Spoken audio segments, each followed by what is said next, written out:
warahmatullahi wabarakatuh. Perkenalkan, nama saya Wawan, founder kursus sabunpembersih.com. Kursus ini mudah, murah, dan praktis. Saya doakan peserta yang menyaksikan tayangan ini selalu diberikan kesehatan, selalu diberikan kemudahan di proses-proses tahapan pembuatan aneka macam sabun ini. Semoga kursus ini bisa menjadi jalan rezeki bagi peserta yang ingin membuat usaha aneka pembersih. Di kursus bisnis sabun ini, kita akan membuat berbagai macam jenis sabun. Yang pertama, sabun cuci piring antibakteri. Kedua, sabun cuci tangan antibakteri. Ketiga, karbol serai antibakteri.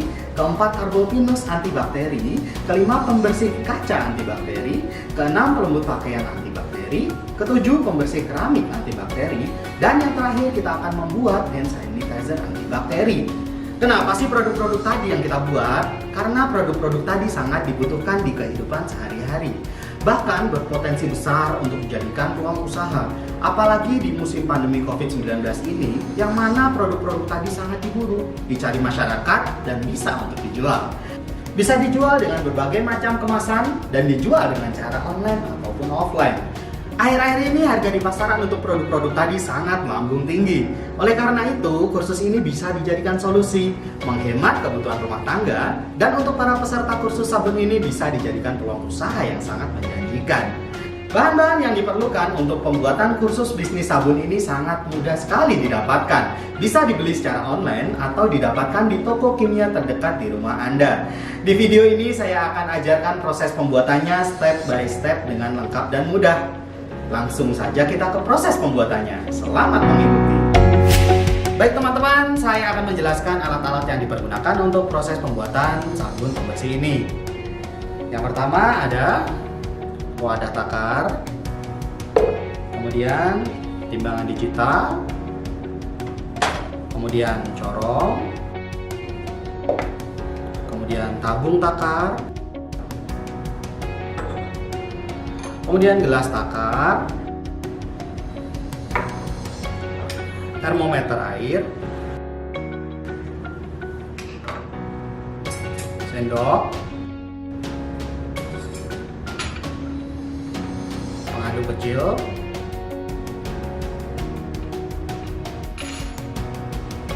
pipet,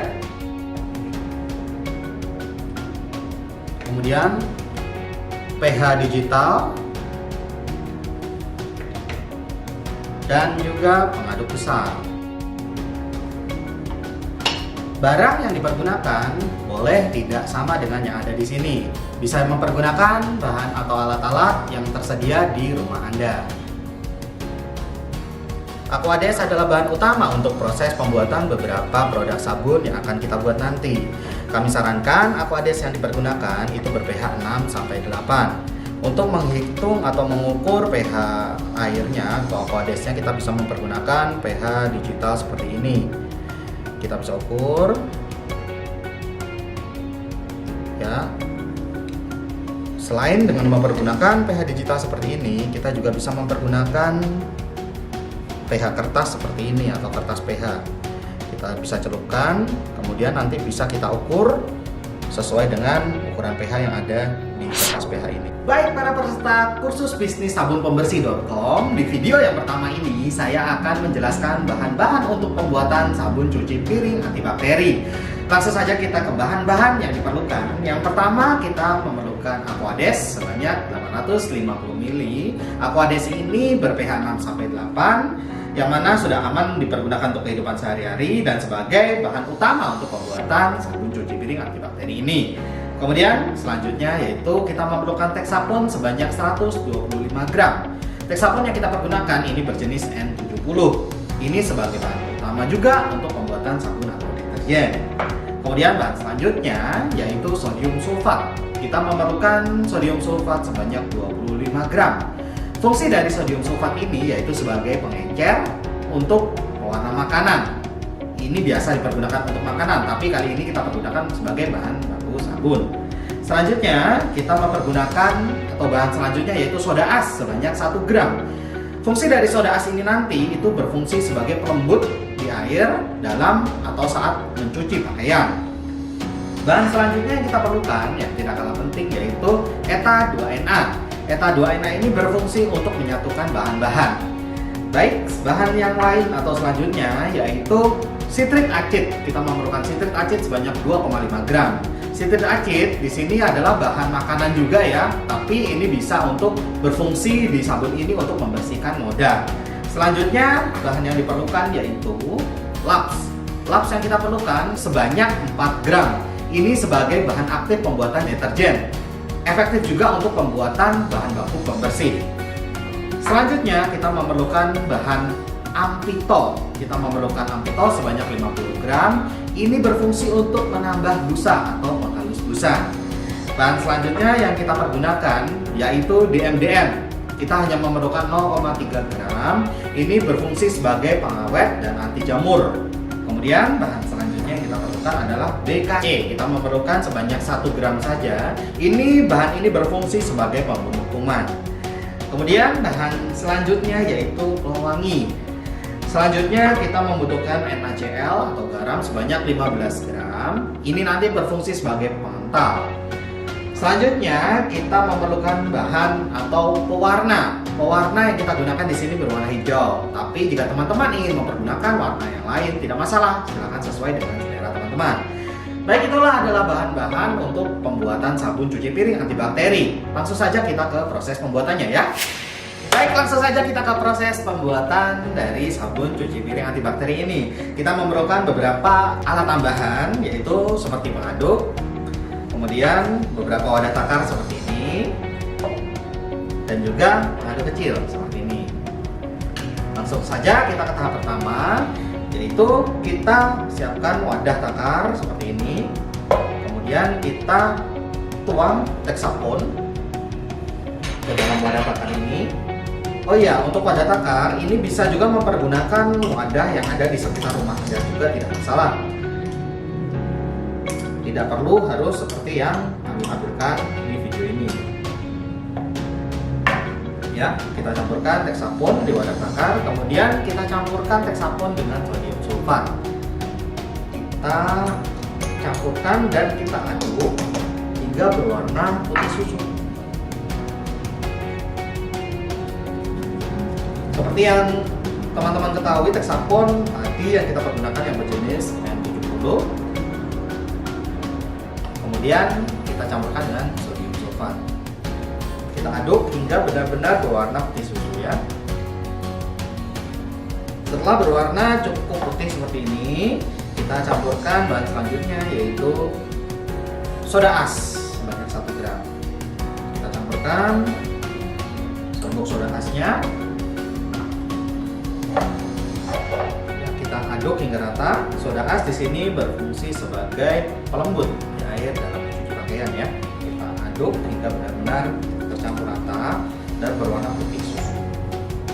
Setelah diaduk hingga rata dan berwarna putih seperti ini, kita lanjutkan tahapannya, yaitu kita sisihkan sebentar. Air yang sebanyak 850 ml tadi kita pisahkan ke wadah yang lain sebanyak 250 ml. Nah, sisa air ini kita pergunakan untuk dicampur dengan hexapon dan juga sodium sulfat dan soda as yang tadi kita larutkan atau kita campurkan ke dalam sisa air tadi. Air yang dicampurkan yaitu sebanyak 600 ml ya, karena tadi sudah dikurangi dengan 250 ml.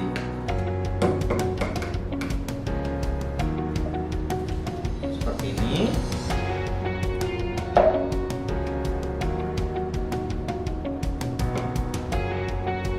Ya.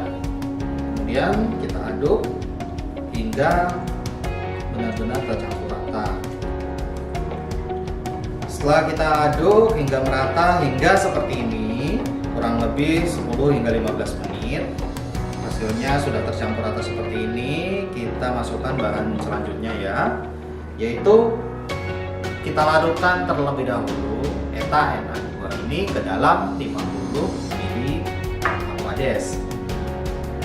Kita larutkan sebanyak 50 ml.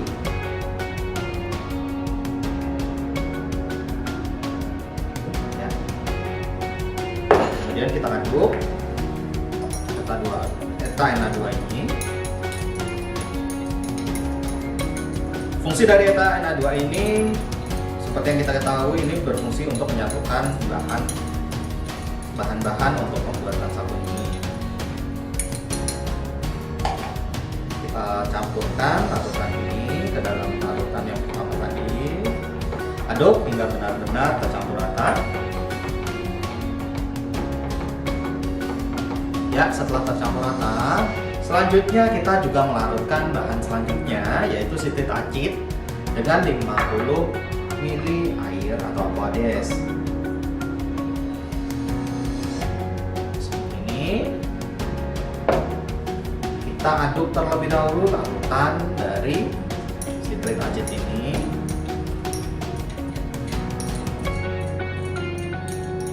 Sitit acid ini berfungsi nantinya untuk menghilangkan noda. Ini bisa juga untuk membersihkan kotoran-kotoran yang ada di piring. Ya, setelah tercampur seperti ini, kita campurkan kembali ke larutan yang pertama tadi. Sambil kita aduk hingga benar-benar tercampur rata.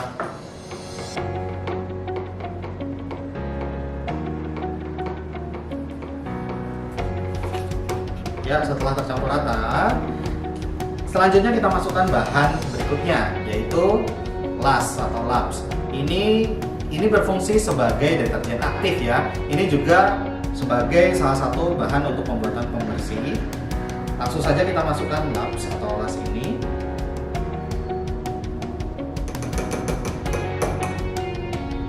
Ya, seperti ini. Kemudian kita aduk hingga tercampur rata kembali. Di tahap ini proses dari cairan ini sudah mulai sedikit mengental ya. Kita tetap aduk secara perlahan hingga tercampur rata. Setelah tercampur rata, bahan selanjutnya yang kita masukkan adalah ampitol. Kita masukkan ampitol sebanyak 50 gram ini. Ini berfungsi sebagai penambah busa ataupun penghalus busa. Kita masukkan ampitolnya, sambil kita tuang, kemudian kita aduk hingga tercampur rata.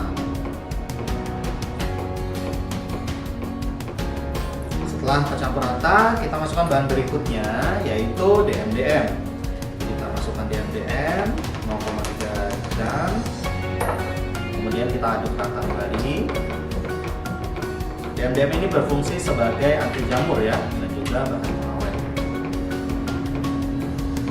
Sudah mulai dirasa cukup mengental, kita tetap lanjutkan untuk mengaduk hingga benar-benar tercampur rata.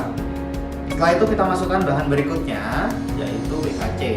Kita masukkan BKC-nya.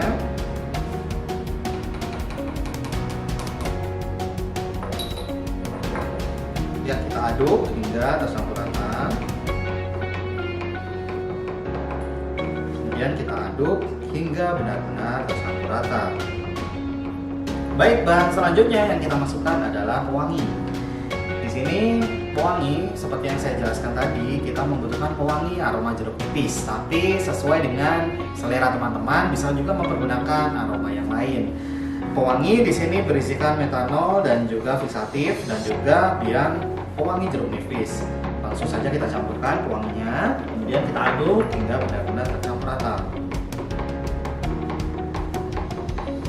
Baik, setelah tercampur rata seperti ini, kita sedikit sisihkan.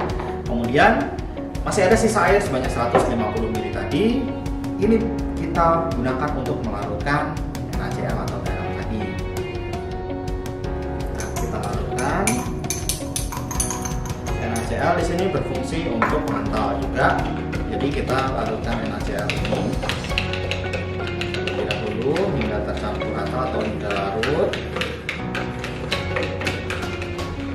Ya, setelah larut seperti ini, kita satukan atau kita campurkan dengan larutan yang tadi pertama. Kita aduk perlahan-lahan, mohon dituangkan sedikit demi sedikit. Nah, mulai lebih terasa lagi larutan ini semakin mengental. Kita aduk hingga tercampur rata. Ya, ketika sudah tercampur rata seperti ini, yang terakhir yang perlu kita campurkan lagi atau bahan terakhir yaitu pewarna. Kita mempergunakan pewarna berwarna hijau ya. Tapi jika ingin mempergunakan pewarna lain silahkan. Namun pada umumnya sabun cuci piring ini berwarna hijau. Kita masukkan pewarna hijau sedikit saja, secukupnya. Kita aduk.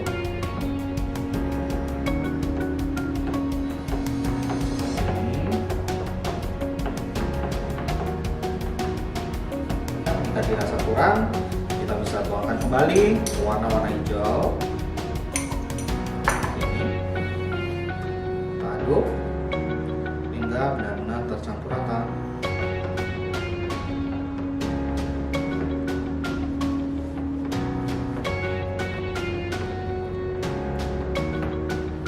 Ya, ketika sudah berwarna hijau seperti ini, maka sabun cuci piring ini sudah siap atau sudah selesai dibuat. Namun untuk proses penyempurnaannya kita harus menunggu selama 1 malam agar sabun cuci piring antibakteri ini siap dipergunakan. Kita tunggu 1 malam ya. Baik teman-teman kursus bisnis sabunpembersih.com, setelah semalaman cukup lama ya, akhirnya larutan atau cairan dari pembersih cuci piring ini sudah selesai atau sudah terlihat bening ya, artinya ini sudah siap untuk dikemas. Langsung saja kita kemas. Kita bisa mengemasnya dengan berbagai macam kemasan. Ada kemasan 1 liter, 5 liter, 1,5 liter, ataupun 500 ml sesuai dengan kebutuhan teman-teman. Langsung saja kita kemas ke wadah yang berukuran 1 liter seperti ini. Ya, kita lihat di sini tingkat kekentalannya juga sudah cukup baik ya, artinya ini sudah siap untuk dipergunakan ataupun dipasarkan. Baik, setelah selesai kita wadah seperti ini sekali lagi di ukuran wadah 1 liter. Kemudian kita tutup. Seperti yang teman-teman ketahui juga, jika ingin dibuat dengan ukuran yang lebih banyak, tinggal dikalikan saja bahan-bahan baku yang sudah saya sebutkan tadi. Baik, akhirnya cuci piring atau cairan cuci piring ini sudah siap untuk dikemas, siap untuk dipasarkan. Bisa dipasarkan secara offline ataupun secara online. Bisa juga dipasarkan di area sekitar rumah Anda. Baik, mudah bukan untuk membuatnya? Silahkan langsung dipraktekkan dan semoga sukses ya.